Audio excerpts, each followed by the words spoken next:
اللہ تعالیٰ آپ فرماتی ہیں کہ حضور کے وصال کے بعد جب حضور نے دنیا سے پردہ فرمایا، زہرا پاک حضور کی سیرت اور ذات کا مظہر اتم بن گئے تھے۔ جب گفتگو فرماتی تھی تو نبی کریم علیہ السلام کا گفتگو فرمانا سامنے آتا تھا، جب چلتی تھیں تو نبی کریم علیہ السلام کی رفتار سمجھ میں آتی تھی، ان کا اٹھنا بیٹھنا، ان کی نشست و برخاست، ان کی گفتگو، ان کے لین دین کے معاملات، ہر ایک عمل سے نبی کریم علیہ السلام کا طرز عمل جو ہے وہ ظاہر ہوتا تھا۔ حضور کی صفات کا مظہر بن جانا یہ کوئی معمولی بات نہ تھی۔ باقی جہاں تک آپ کے تقدس معاب زندگی کا ذکر ہے تو سیدی اعلیٰ حضرت نے فرمایا کہ آب تطہیر سے جن کے پودے جمے اس ریاض نجابت پہ لاتے ہیں۔ یہ جو نسوانی عوارض ہوتے ہیں اللہ تعالیٰ نے سیدہ زہرا پاک کو اس سے پاک رکھا۔ امام قسطلانی علیہ رحمہ نے اس پر بڑی پیاری گفتگو فرمائی ہے اور بڑے دلائل کا انبار لگا دیا ہے اور قرآن و حدیث سے استدلال کیا ہے۔ یہ آیت تطہیر جو میں نے تلاوت کی اسی سے استدلال کیا ہے کہ ہر مہینے عورت کو جو مجبوری کے دن آتے ہیں، حضرت سیدہ زہرا پاک کو اللہ تعالیٰ نے اس سے بالکل پاک رکھا تھا۔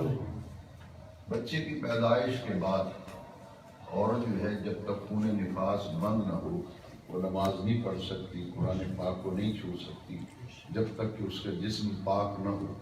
لیکن زہرا پاک کے جو بڑے صاحبزادے شہزادے ہیں امام حسن مجتبیٰ، ان کی جب ولادت ہوئی تھی، یہ پیدا ہوئے ظہر اور عصر کے درمیان، ظہر کا آخری وقت تھا اور عصر کی جو ابتدا ہونے والی تھی، عین اس لمحے حضرت زہرا پاک کے بطن میں امام حسن مجتبیٰ آپ پیدا ہوتے ہیں اور چند ہی لمحوں کے بعد مسجد نبوی شریف میں اذان عصر ہوتی ہے اور زہرا پاک اسی وقت عصر کی نماز پڑھتی ہے۔ اس پر اور بھی بہت سے دلائل جو ہیں وہ امام قسطلانی نے دی ہیں اور اللہ تبارک و تعالیٰ نے حضرت سیدہ زہرا پاک کو وہ فضائل عطا فرمائے تھے کہ حضور نے کتنے پیارے لفظ فرمائے حضرت زہرا پاک کے بارے میں۔ حضور نے فرمایا من آذاہا فقد آذانی ومن آذانی فقد آذ اللہ۔ فرمایا جس نے میری بیٹی زہرا کو دکھ دیا، جس نے میری بیٹی زہرا کو رنجیدہ کیا، تکلیف پہنچائی، اذیت دی، انہیں رنج پہنچایا، حضور نے فرمایا اس نے مجھے رنجیدہ کیا، اس نے مجھے دکھ دیا، اس نے مجھے تکلیف پہنچائی، اور جس نے مجھے تکلیف پہنچائی، مجھے دکھ دیا، اس نے اللہ تعالیٰ کو تکلیف دی، اللہ کو اذیت پہنچانے کی کوشش کی۔ تو یہ مقام تھا حضرت سیدہ زہرا پاک کا، اور پھر ان کے فضائل میں یہ بات ہے۔ میں ڈاکٹر اقبال کی ایک بات پر اپنی گفتگو ختم کرتا ہوں۔ میرے خیال میں کہ اس سے زیادہ آپ کے فضائل پر کچھ کہا ہی نہیں جا سکتا۔ ڈاکٹر اقبال جنہیں فیلسوف اسلام کہا گیا، بہت بڑے فلاسفر تھے اور اسلام کے پیغام اور اسلام کی تعلیم کے ترجمان تھے۔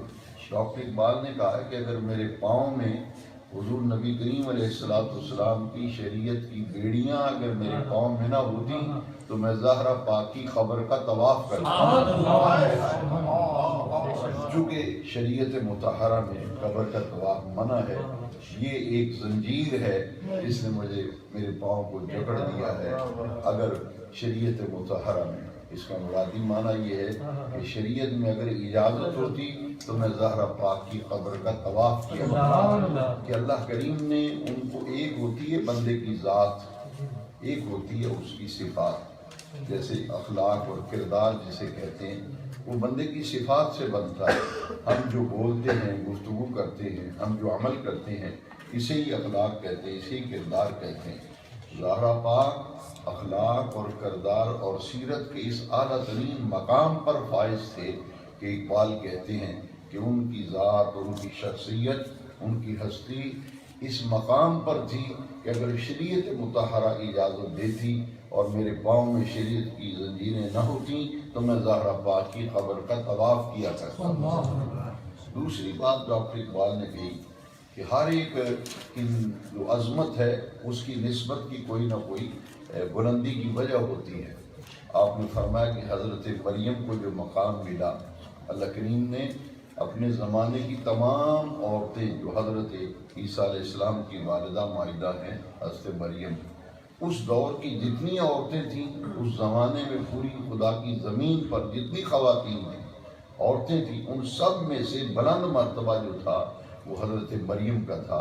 اللہ کریم نے فرمایا ان اللہ اصطفاک علی نساء العالمین، قرآن میں فرمایا ہم نے تمام جہانوں کی عورتوں پر آپ کو چن کر ممتاز کر دیا، اور ان کا مقام صدیقہ کا ہے، جیسے قرآن کی آیت ہے کان امہ صدیقہ۔ اللہ کریم نے کسی عورت کو نبوت نہیں دی، لیکن ولایت عورتوں کو دی گئی ہے، عورتوں میں ولیہ ہوئی ہیں، ولایت کے منصب پہ فائز ہوئی ہیں، اور قرآن مجید نے بتایا کہ حضرت مریم عیسیٰ علیہ السلام کی والدہ جو ہے یہ اونچے درجے کی ولیہ تھی، کان امہ صدیقہ، اونچے درجے کی ولیہ ہیں، اور زمانے کی تمام عورتوں پر اللہ نے انہیں چن کر ممتاز کر دیا۔ تو اقبال کہتے ہیں کہ اس کی وجہ کیا ہے؟ ایک ہی تو نسبت ہے، دوسری تو نسبت ہی کوئی نہیں۔ وہ نسبت کیا ہے کہ حضرت عیسیٰ علیہ السلام کی ماں ہے، اس کی والدہ ہے، بس ایک نسبت ہے۔ فرمایا زہرا پاک کا کیا مقام ہے کہ سیدہ زہرا پاک از سے نسبت عزیز، از سے نسبت عزیز، کہ حضرت زہرا جو ہے ان کی 3 نسبتیں ہیں جن کی بدولت وہ ہمیں بہت ہی اللہ تعالیٰ نے ان کی محبت اور ان کے عقیدت، ان کا احترام جو ہے ہر کلمہ پڑھنے والے کے دل میں ڈالا ہے۔ اس کی وجہ کیا ہے؟ اقبال کہتے ہیں اس کی 3 وجہ ہیں، از سے نسبت عزیز۔ تو یہ 3 نسبتیں جو ہیں کہ بیٹی ہیں رسول معظم صلی اللہ علیہ وسلم، سید الانبیاء کی بیٹی ہیں، اور پھر ماں کن کی ہیں؟ نوجوانان جنت کے سردار حسنین کریمین کی اماں جان ہونے کا شرف حاصل، ان کی والدہ محترمہ ہیں جن کے لخت جگر، جن کے نور نظر وہ جنت کے تمام جوانوں کے سردار ہیں۔ اور پھر یہ بیوی کس کی ہیں؟ بانو یہاں تاجدار حل عطا، یہ حضرت علی المرتضیٰ شیر خدا رضی اللہ تعالیٰ عنہ کی زوجہ مکرمہ، اور حضور کی بیٹی تو ہیں، مگر اقبال نے جو لفظ استعمال کیے ہیں، اقبال کہتے ہیں نور چشم رحمت للعالمین، نور چشم رحمت للعالمین کی آنکھوں کی ٹھنڈک اور نور جو ہے حضرت زہرا، امام اولین و آخرین، حضور رحمت للعالمین بھی ہیں، اولین و آخرین کے امام بھی ہیں، اور ان کی بیٹی جو ہے یہ حضور کی آنکھوں کی راحت ہے، حضور کی آنکھوں کی ٹھنڈک ہے، حضور کی آنکھوں کا نور ہے، نور چشم رحمت للعالمین، امام اولین و آخرین، یہ آخرین اور اولین کے امام کی دختر ہیں، اور بانو تاجدار حل عطا، اور یہ بیوی جو ہے حضرت مولا علی کرم اللہ تعالیٰ وجہ کریم کی ہیں، حسنین کریمین کی اماں جان ہیں۔ تو یہ نسبت جو ہے یہ حضرت زہرا پاک کے فضائل پر اقبال نے خلاصہ نکال دیا ہے، اور کسی بھی شخصیت اور ذات کو پہچاننے کے لیے لوگ پوچھتے ہیں اس کا کس برادری سے تعلق ہے، یہ کس خاندان سے ہے، یہ اولاد کس کی ہے جی، اس کی ماں کون ہے، اس کا باپ کون ہے، جسے نسب کہتے ہیں۔ تو زہرا پاک وہ ہیں جن کا نسب بھی بڑا اعلیٰ ہے، جن کا حسب بھی بڑا اعلیٰ ہے۔ جب آدمی کوئی رشتہ کرنا چاہتا ہے تو رشتے میں بھی 2 چیزیں دیکھی جاتی ہیں، ایک حسب اور ایک نسب۔ نسب کہتے ہیں خاندان، کنبہ، قبیلہ، خانوادہ، گھرانہ کیسا ہے، اور حسب ان کی عادات و اطوار، ان کے لین دین کے معاملات، ان کا اخلاق، ان کا کردار، ان کی سیرت، ان کی شہرت۔ تو حضرت زہرا پاک وہ ہیں جن کے حسب جیسا کسی کا حسب نہیں، اور جن کے نسب جیسا کسی کا نسب نہیں۔ یہ سید بطور کاسٹ ایک قوم اور ذات کے طور پر جو سید جیسے ارائی ہیں، جٹ ہیں، شیخ بہتی ہے، یہ مختلف برادری چین میں چٹھے وغیرہ، تو سید جو بطور کاسٹ استعمال ہوتا ہے، یہ اس کی ابتدا کہاں سے؟ یہ بڑا ہی نوٹیبل جملہ ہے کہ پہلے باقی ساری قومیں تو شروع سے آ رہی ہیں، مگر یہ سید جو ہے اس کی ابتدا کہاں سے، اس کی ابتدا کہاں سے، اور ان کے لیے سید کا لفظ کیوں استعمال کیا ہے؟ سید وہی ہوتا ہے جو یا امام حسن کی اولاد ہو یا امام حسین کی، اس پہ غور کریں۔ جو اولاد فاطمہ ہے، دوسرے لفظوں میں امام حسن و حسین یہ دونوں نور نظر ہیں زہرا پاک کے، تو مولا علی کی یہ زوجہ مکرمہ ہیں، اور ان کی جو اولاد ہے وہ ہیں حسنین کریمین، لہذا سید صرف وہ ہوگا جو اولاد فاطمہ میں سے ہوگا، جو اولاد فاطمہ میں سے ہے وہ سید نہیں ہو سکتا۔ یہ بات میں نے کیوں کی؟ اس لیے کہ مولا علی نے زہرا پاک کی موجودگی میں دوسرا نکاح نہیں فرمایا۔ جب زہرا پاک نے حضور کے وصال کے 6 مہینے بعد تو زہرا پاک کا وصال ہو گیا تھا، صرف 6 مہینے زندہ رہی حضور کے وصال کے وقت، اور صحابہ کہتے ہیں حضور کے وصال کے بعد ہم نے زندگی بھر زہرا پاک کو کبھی مسکراتے نہیں دیکھا، ٹھیک 6 ماہ بعد آپ کا وصال ہو گیا۔ لیکن جو بات سمجھنے والی ہے وہ یہ ہے کہ مولا علی نے جب تک زہرا پاک ان کے عقد میں رہیں آپ نے دوسرا نکاح نہیں فرمایا، اور زہرا پاک کے وصال کے بعد پھر مولا علی نے متعدد شادیاں کی، اور آپ کی دوسری بیویوں سے بھی اولاد ہے، جیسے ام البنین، بڑی ایک پاکیزہ سیرت عورت تھی ام البنین۔ پچھلے دنوں ان کا یوم وصال گزرا ہے، اگر نوائے وقت کا پچھلے جمعے کا آپ کو ایڈیشن مل جائے تو اس میں آپ دیکھیں کہ ام البنین جو ہیں مولا علی کی زوجہ اتنی اعلیٰ ترین پاکیزہ سیرت کی حامل تھی، مگر وہ زہرا پاک کی عزت و عظمت کا مقابلہ کوئی عورت نہیں کر سکتی۔ مولا علی کی دوسری بیویاں بھی تھیں، ان میں سے بھی اولاد ہوئی، مگر وہ سید نہیں، سید وہی ہے جو اولاد فاطمہ ہے، اور ان کے لیے سید کا لفظ کیوں بولا گیا؟ اب دیکھیے کہ حضور سرور عالم علیہ السلام فرمایا فاطمہ تو سیدۃ النساء الجنہ، یہ جنت کی تمام عورتوں کی سردار ہے، تو لفظ کیا استعمال کیا؟ سید۔ اور حسنین کے لیے کیا لفظ استعمال کیا؟ الحسن والحسین سیدا شباب اہل الجنہ، ان کے لیے بھی سید کا لفظ، یہ حسن و حسین جنت کے جوانوں کے سردار ہیں، سید کا معنی سردار۔ تو جب والدہ سیدہ ہیں اور بیٹے سید ہیں تو لازمی تھا کہ ان سے ہونے والی نسل جو ہے وہ سید ہو، اس لیے سید کا لفظ جو ہے یہ اس کو بطور کاسٹ اولاد رسول پر بولا جاتا ہے، اولاد فاطمہ۔ اور یہ بات خاص طور پر سمجھنے والی ہے کہ ہر ایک کا نسب اس کے بیٹے سے چلتا ہے، ہر آدمی کا نسب اس کے بیٹے سے چلتا ہے، سوائے زہرا پاک کے۔ حضور نے فرمایا کہ میرا نسب میری بیٹی سے چلے گا، میری بیٹی سے میرا نسب چلے گا۔ شیخ سعدی کے میں اس کلام پر گفتگو ختم کرتا ہوں۔ سعدی نے کمال کر دیا، میں کہتا ہوں کہ اقبال کے خراج عقیدت جو پیش کیا اور باب سعدی نے، اس کے بعد گنجائش ہی نہیں رہ جاتی، کمال کر دیا۔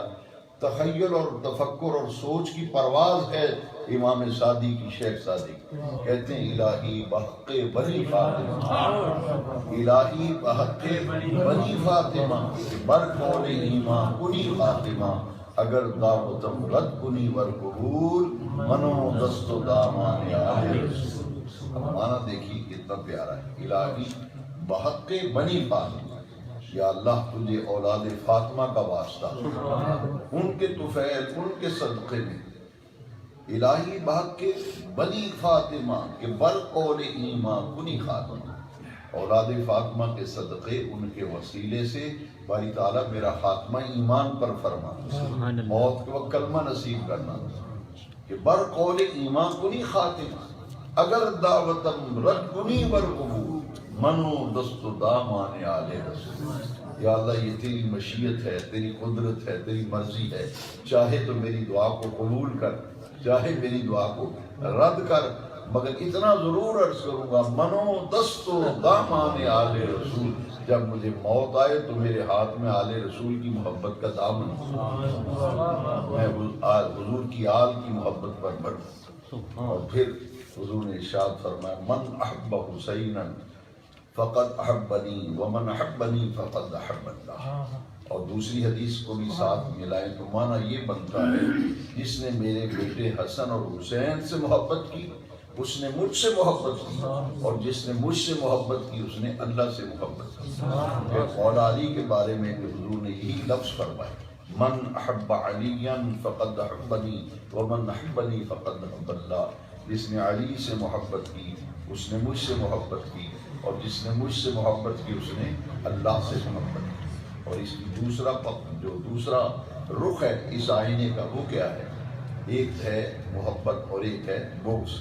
ایک ہے محبت اور ایک بغض. محبت کرنے والوں کے لیے فرمایا جو حسن و حسین اور علی سے محبت کریں گے وہ ایسے ہے جیسے میرے ساتھ محبت ہے، اور جس نے مجھ سے محبت کی وہ ایسے جیسے اللہ سے محبت کی. اب دوسرا رخ جب آیا فرمایا من ابغض حسینا فقد ابغضنی ومن ابغضنی فقد ابغض اللہ ومن ابغض علیا فقد ابغضنی ومن ابغضنی فقد ابغض اللہ. جس نے میرے علی سے بغض رکھا اس نے مجھ سے بغض رکھا، جس نے مجھ سے بغض رکھا اس نے اللہ سے بغض رکھا. تو ان کی محبت جو ہے وہ ایمان کا جز ہے، ایمان کا حصہ ہے. انما یرید اللہ لیذھب عنکم الرجس البیت. جن کو اللہ نے طہارت کاملہ عطا فرمائی، اللہ نے ارادہ فرمایا ہے اے نبی کے گھر والوں آپ کو ایسے پاک کر دے جیسے پاک کرنے کا حق ہوتا ہے. تو جس کو اللہ پاک کر دے، اسی لیے یہ جو لفظ بولا جاتا ہے یہ بالکل قرآن کی روح کے مطابق ہے. علی پاک، حسن پاک، حسین پاک، زہرا پاک. ہیرا کا لفظ قرآن ہے. انما یرید اللہ لیذھب عنکم الرجس.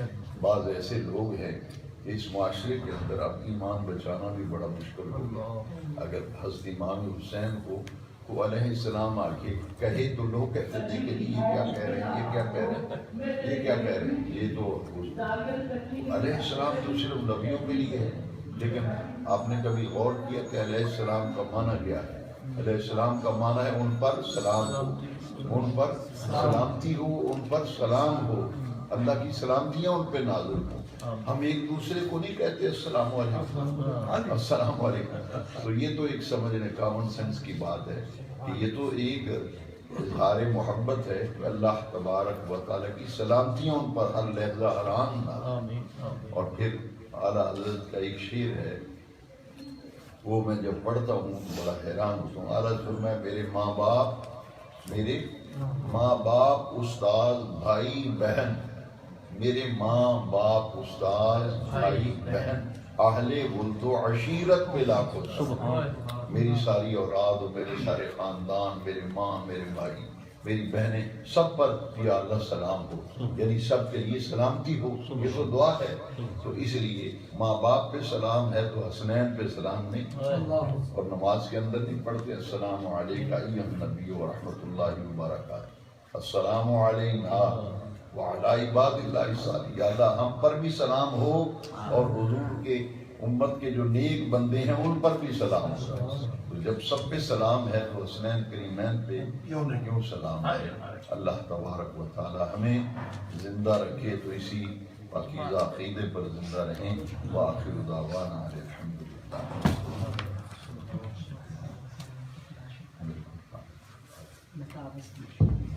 ماشاءاللہ سبحان اللہ. اور میں گزارش کروں گا اپنا محترم محمد مہتاب نقشبندی صاحب شہر لاہور داتا کی نگری سے مہمان تشریف لے کے آئیں. آپ آگے تشریف لے کے آئیں اور حضور علیہ الصلوۃ والسلام کی بارگاہ میں نذرانہ عقیدت، نذرانہ محبت پیش کرنے کی آپ سعادت حاصل کریں. محترم المقام نہایت واجب الاحترام محمد مہتاب نقشبندی صاحب شہر لاہور اب حضور کی بارگاہ میں نذرانہ عقیدت، نذرانہ محبت پیش کرنے کی سعادت.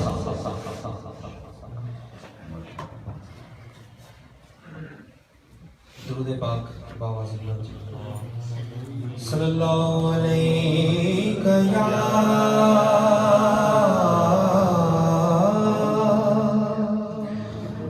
رسول اللہ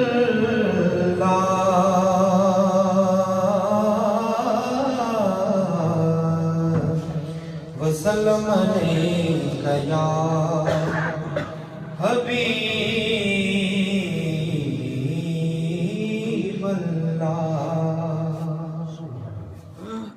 چند اشعار اپنے استاد محترم کی لکھی ہوئی نعت، اس کی چند اشعار درود پاک آقا علیہ السلام کی سب سے بڑی نعت ہے، باواز بلند پڑھیں۔ صلی اللہ علیہ یا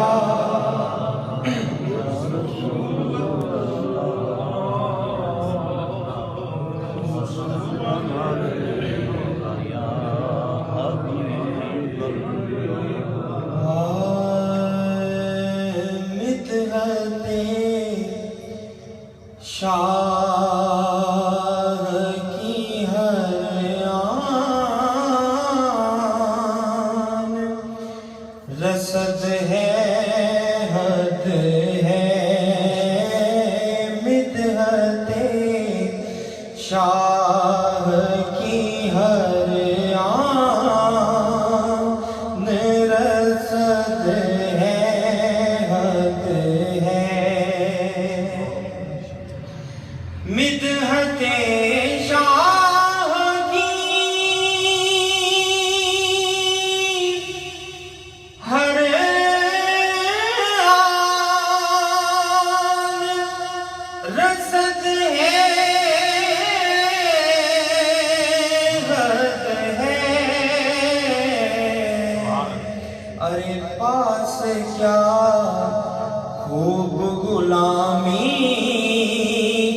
سند ہے، حد ہے، پاس کیا خوب غلامی کی سند ہے، حد ہے۔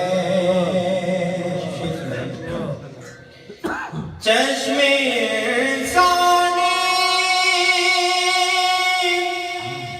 کہاں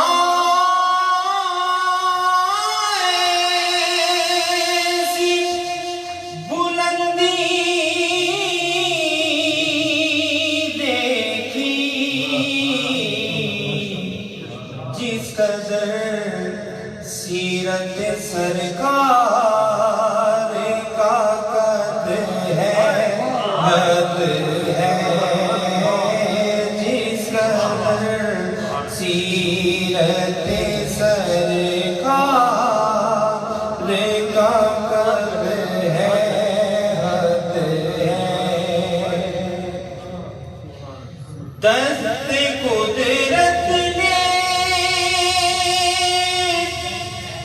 تراشا ہے وہ شاہکار کے جو اپنی تخلیق میں یکتا ہے، احد ہے، حد ہے، اپنی تخلیق میں یکتا ہے، احد ہے، حد ہے۔ اور شعر سنیے، ان کے دربان ہے صدے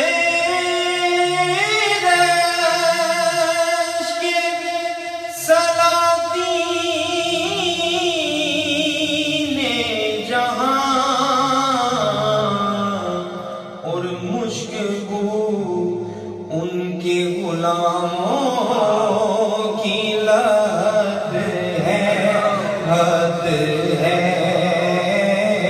مشکبو ان کے غلاموں کی لہت ہے، حد ہے، مشکبو ان کے غلاموں کی لہت ہے،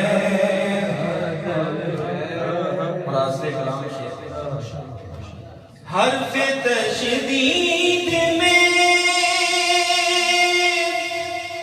محبت کی علامت ہے یہاں، حرف تشدید میں محبت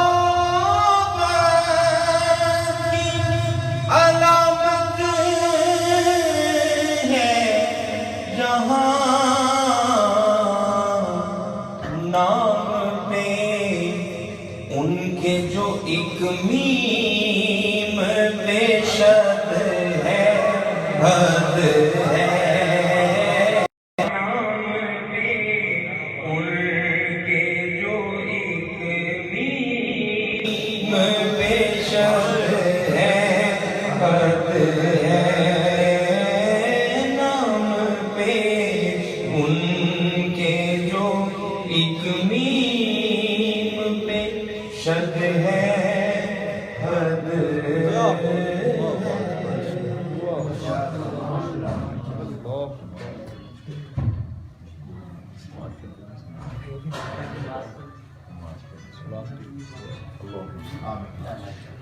محفل بعد میں جاری ہے نماز